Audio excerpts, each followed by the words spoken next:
You ask Tiger to solve. This deals with linear equations with one unknown.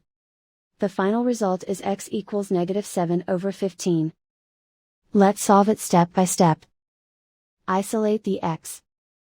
Multiply both sides by 7. Group like terms. Multiply the coefficients.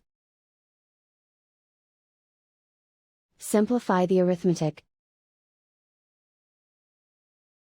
Multiply the fractions. Simplify the arithmetic. Convert the x into a positive number.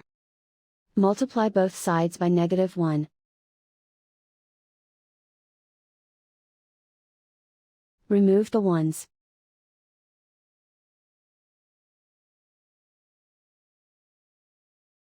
And so the final result is x equals -7/15.